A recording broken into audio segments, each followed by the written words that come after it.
everyone, welcome to my channel. So today I was getting out some Halloween decorations, and once again I was inspired by Dee Dee Willingham. Last year I watched her decorate a pumpkin using the doors from Catherine Anderson's book, and so I did the same thing last year. I made this little pumpkin with some Tim Holtz ephemera, some Catherine Anderson doors, some calendars, some die cuts, and that was a lot of fun. There we go, a little castle there. So I'm going to do a pumpkin again this year. Dee Dee did one this year, and of course it was awesome. I'm going to do a quick one though for this week's episode of Halloween Extravaganza. So I just picked up a foam pumpkin and a plastic pumpkin, just some small ones. Dee Dee uses real pumpkins because she just likes it to last for the season and doesn't want to store it. But for me, it's a lot more effort to get these done, so I like to have more of a permanent keepsake. So these are just quite a big pumpkin. I did get them on sale at Michael's. This one's about an 8-inch diameter. This little one is about 6-inch, and this one is about 5.5, but it's a lot shorter. So my plan is to keep it simple. I'm going to cover them with some craft paint. The reason I'm going to use craft paint to cover them is I'm planning to just add some napkins on them. So for the white parts of the napkins to show up, it's best if they have a light background. And I'm also hoping on this pumpkin that it's going to help the napkin stick better. I'll be using golden matte medium to stick down the napkin. I know Dee Dee uses a dish soap bottle, so a lot of people do that. So that's what I'm going to be using when you see this thing come out. In addition, I'm hoping to use this glow-in-the-dark paint. I thought I would use it like on the pumpkins and the windows. And I did use this in a coloring book page. It's not ideal for coloring book pages because the book's usually closed and this needs light to activate it, but I did it for fun in a color book page. So if you want, if I want to see it, I have to leave it open for a while before it works. But so I thought that would be fun to use on the pumpkins because they'll be out as a decoration.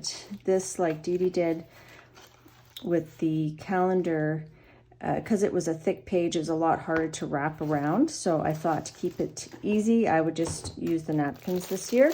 And I might glue on some other things depending on how it's turning out. But it's going to be a surprise to me as well. So happy Halloweening, and hope you enjoy this episode of Halloween Extravaganza. This will be part 4.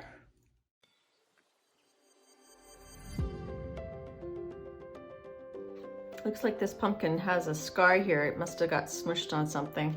I might have done that when I was bringing it home, but it doesn't matter. This pumpkin's a lot harder to cover because of the styrofoam. So you can see if I just do that, it's to get in all those little cracks, I have to kind of wiggle the brush.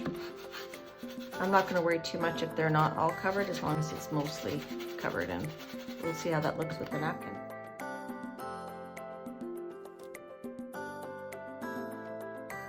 I haven't decided what color to put the little knobbies, so we'll decide that once the pumpkin's done and let that dry. You can see I did add an extra coat to the second pumpkin because I wanted a bit more white. It'd be easier if you could buy one of those white pumpkins. All right, I'll be back when it's dry. I wrapped all my napkins. I forgot I had this napkin too, which is kind of cool. We might add that as like fill-in stuff. And I was a bit disappointed when I opened up this napkin because only one of them has the black background. So I'll definitely use this one, and we might use these, and this border might be cool. So as you guys know, when you use a napkin for collage, you have to remove all the backing layers. It doesn't come easy. Dee Dee, and when I say Dee Dee, I mean Dee Dee Willingham on YouTube. I've seen her use a, of course she makes it look easy, just Scotch tape, and then that gets it started, and then it comes off.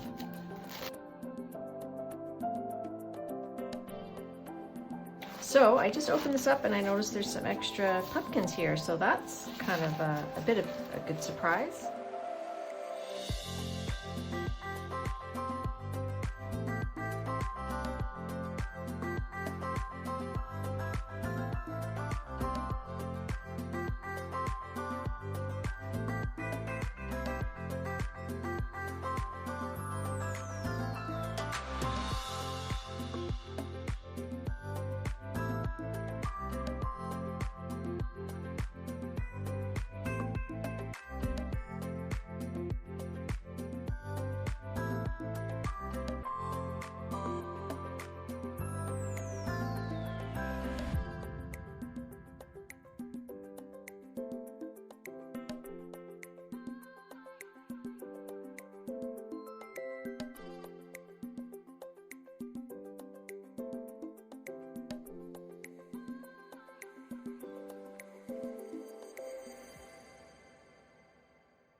So I wanted this dry enough so that I can work on the other side without this sticking and coming off.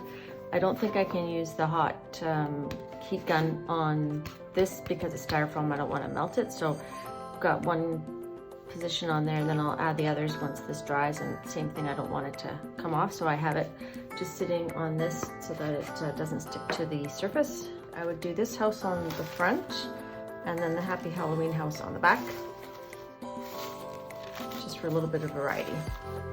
So I'm going to stick that on now, and I just get a rough estimate of what area needs to be covered by the matte medium. Slap a lot of it on, keep the leftover that's on my brush, which I put in a water while I'm not using it so the bristles don't get all gummy. And then we'll use the leftover that was on the brush to tap down the top of it. And again, for that, you're pretty gentle. You don't want to rip the napkin. If it rips, that's no big deal. You can just paint it in. So I got an idea of approximately what area we're going to need covered, and I just slap it on. It doesn't have to be even, and this is not my technique. I learned it from watching Dee Dee Willingham, and she's got some awesome pumpkin collage videos that you should definitely check out. Her pumpkins are amazing. All right, so I'm just positioning that on there, and I just kind of run my fingers down the little folds. It's gonna wrinkle, and that's okay. So I got some left over on here, so just use that to gently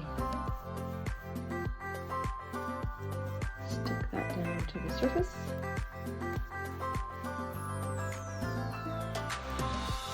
So I'm gonna keep going.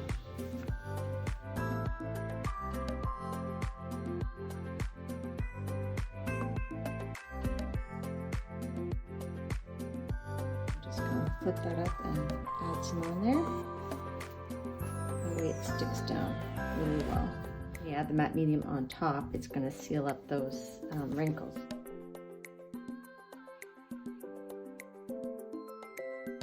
And you don't have to be, I mean, I'm careful, but I'm not super careful. Like I'm pushing fairly hard. Like I'm not tapping lightly. I'm giving it a good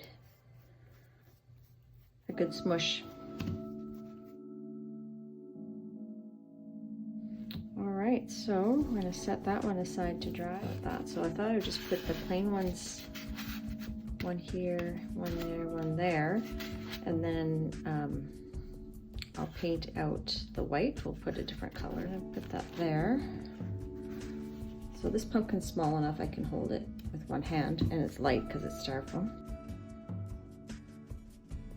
I want his face right on the hump, not in the crack.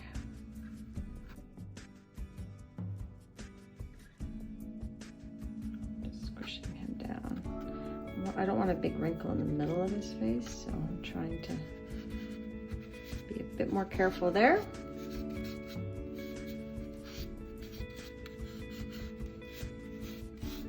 You can see a little bit of the texture of the styrofoam under him, but that's okay. A little bit more of that medium. Hopefully you can see this well enough. And lots of people have done napkin collages, and I'm sure it's been done on pumpkins before.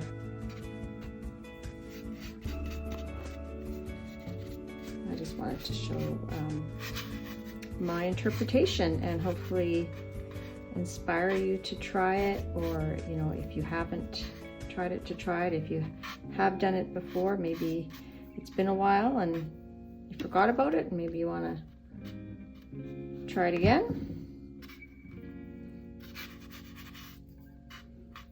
So I left the border on the bottom, even though it probably won't show much. See, there it was ripped, but with the matte medium you can just attach it back. So I'm just going to add another layer of matte medium.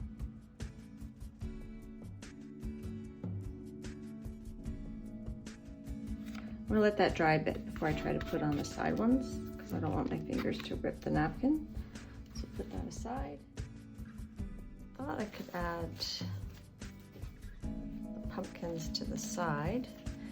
You can see here where it crosses over the black, it's not going to be as bright. So I could just paint the pumpkin, but I think I'm just going to add a bit of white paint to the pumpkin there. And I'm just getting rid of some of this excess napkin.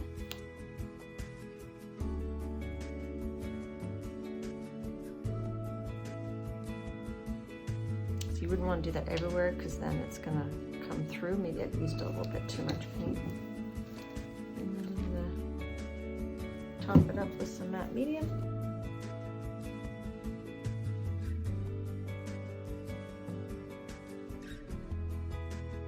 There's the first side. Again, I'm going to dry that so I can flip it over and do the other end. So here we learned that too much white paint comes through, and we learned that this maybe causes too much interference with the background. So I think this time I'm going to just fussy cut the pumpkins before I put them on. Because this was low, I kept that low, but let's put these ones on higher just because there's a little bit more room with that.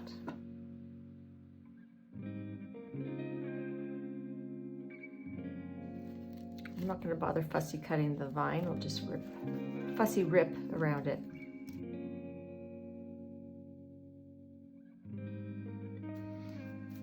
So it's always good to learn from your mistakes and not let them bother you. I mean, this side isn't perfect, but we can fix it. And I learned something for when I do the other side.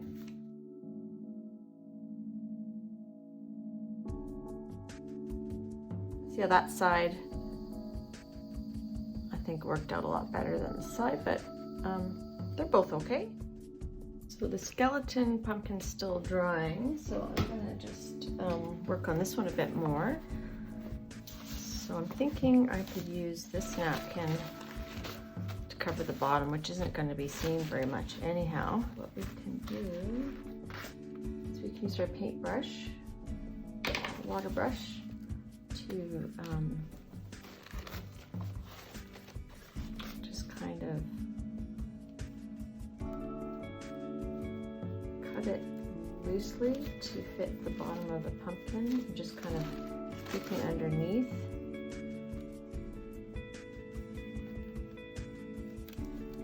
And this one I've already taken the backing off.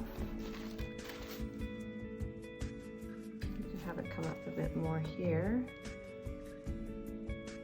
Pull it as I go so that it doesn't dry. Just go back here for a second.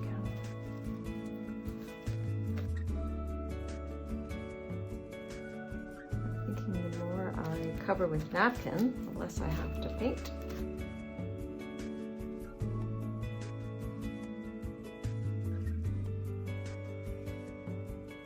So using the water brush, it's just kind of like a guided ripping tool. It's kind of cool. All right, let's slap that on.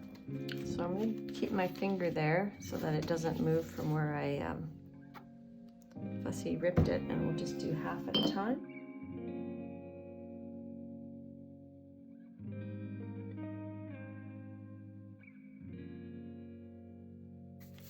Make sure we get under the napkin, otherwise we'll get like a big bubble.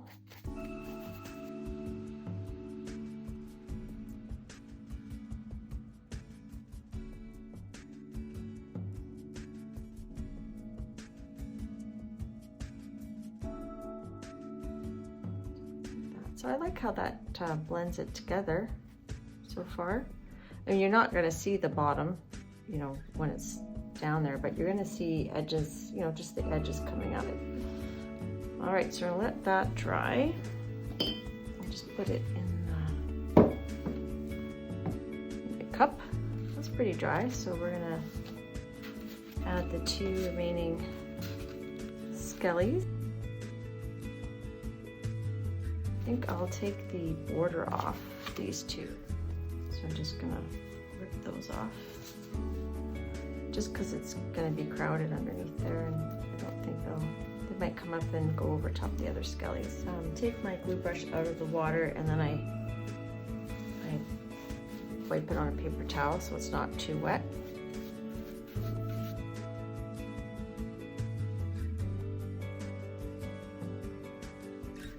What I could do is I could just do some surgery.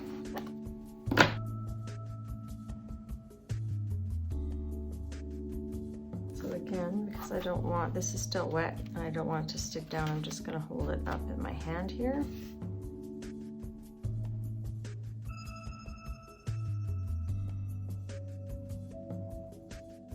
Let that dry.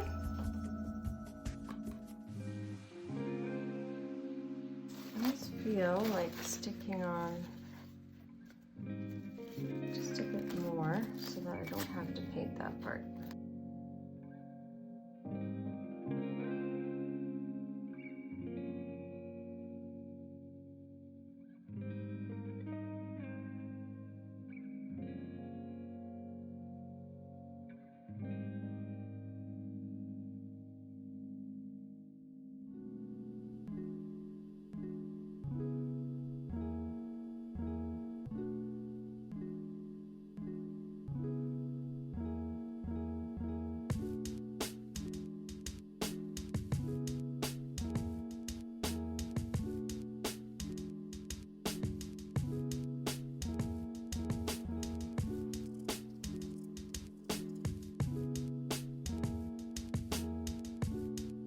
Paint it purple and then put black rhinestones here, and then this one I'm going to put purple rhinestones.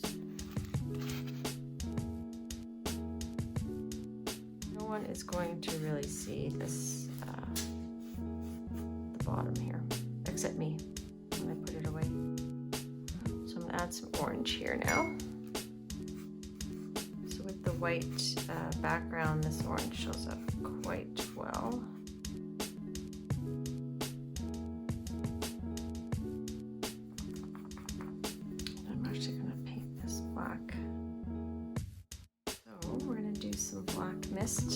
The D.D. Willingham way, where you take the baby wipe and you smush it against your hand. Just kind of blend these edges here. As if that's meeting the other one. So it's almost like these are almost like little ghosts coming out.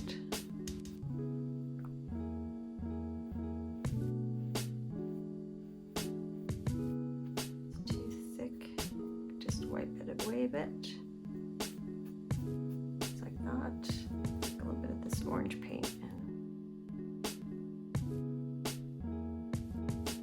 and just trying to blend the black.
So before I finish embellishing pumpkins with the rhinestones and things, I'm going to add the glow-in-the-dark paint.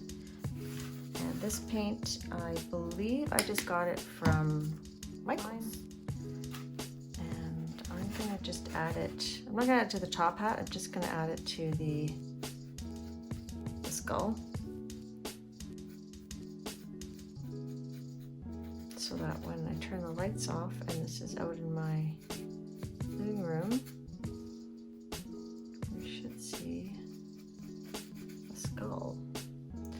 And I'm tempted to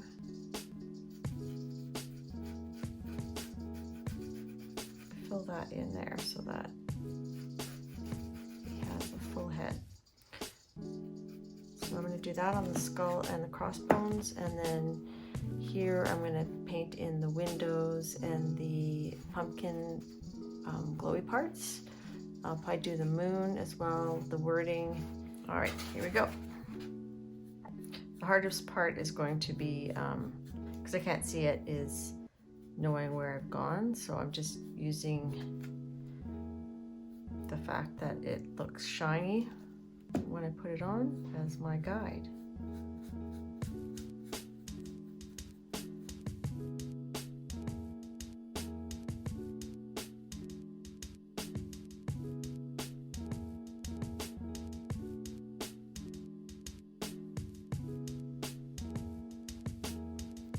I'm just painting in the triangle, and I was thinking what you could do if you were more ambitious is you could paint on a totally different face, like more of a scary face.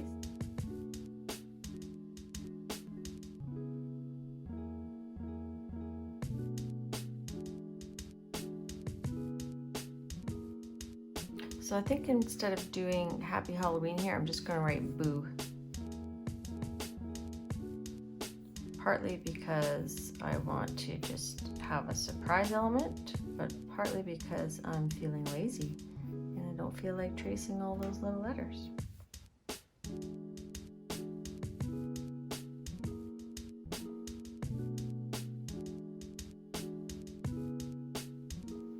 So maybe we can play with this and we can make these more like angry. I'll try that. We'll make this more like an angry pumpkin.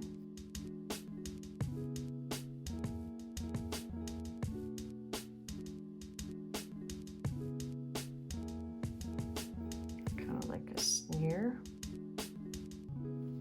So I'm curious to see what it's going to look like in the dark.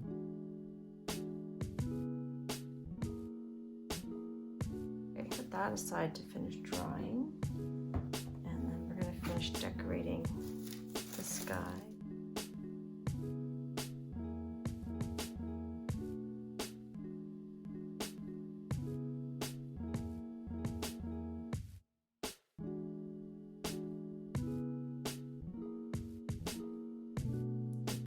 Here, add a couple more. No one's going to go around counting and say, oh, you have too many rhinestones on that side.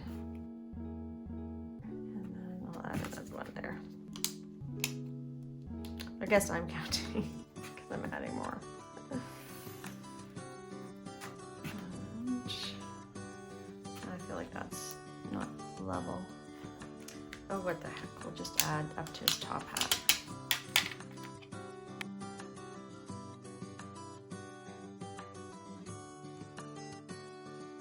Now, I was going to use this glitter gel on this guy's stem, but I'm feeling like maybe it suits this pumpkin better. It's sort of empty. I might put a sticker pumpkin there. This is supposed to be a sticker sheet. This was also from the dollar store.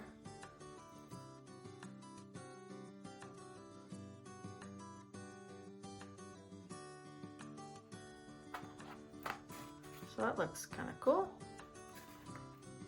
Some rhinestones going around there. So this is kind of the fun part, just the finicking and adding the embellishments, not really knowing where it's going to end up.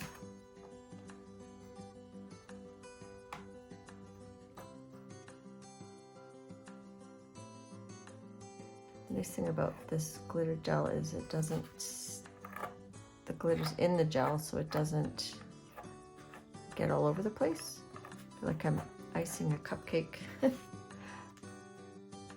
like I should have purple glitter behind the pumpkin. I wonder if I could peel them off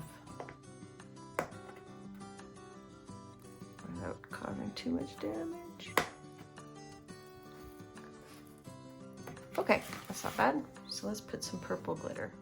And then while the glitter's wet, I'll just embed that pumpkin, and the glitter should help it re-stick.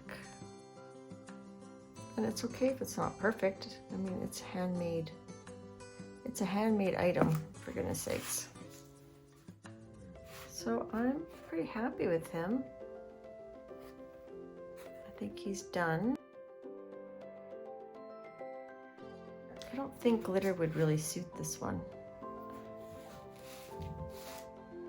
Maybe some orange swirlies going up from here, like some vines. If this is bright enough, yeah, we'll do that. This is with my Posca paint pen, and I'm not going to have a pattern. I'm just going to do random vines.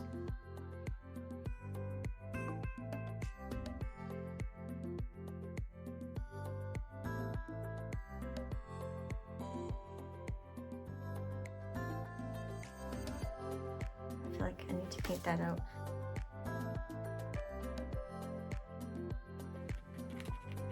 Just when you think you're finished, you see something and you go, not finished. Here's our second pumpkin.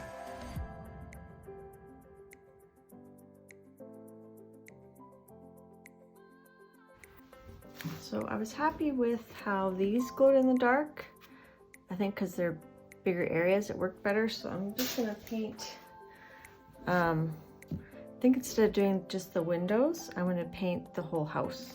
And that way there's a bigger area. Maybe I'll just do the roofs and the outline.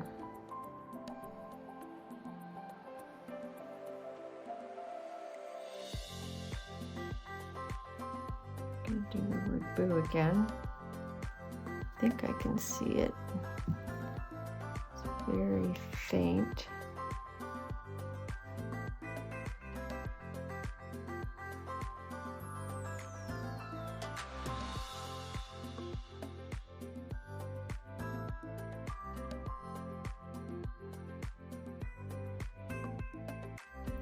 So I'm happy with the glow in the dark. This one especially worked out really well. The skulls look awesome in glow in the dark. I'm going to insert a photo right after this little section. So here is our completed styrofoam pumpkin. The other thing I did do was I added a varnish to this one. It's a Duraclear satin varnish, and I just felt it finished it and brought everything together and made it nice and shiny. I was concerned that it might affect the glow in the dark, so I just did this one first, and I did another test and it affected the glow in the dark just a wee bit. You could always top it up with a bit more of the glow in the dark paint. So thanks for watching. Stay tuned for a photo montage of the glow in the dark photos, as well as a little bonus mini art lesson from my son who walked in while I was filming. Thanks for watching and happy Halloween!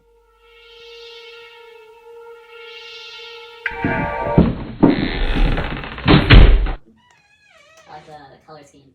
I have another one here too, but it's still drying. That was really cool too. Yeah. Kind of like the purple and orange color scheme you're going for. Aren't those complementary colors?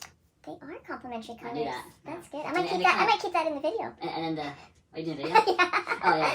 And I guess it also matches the Halloween theme too, right? Yeah. Nice. Alright, have fun.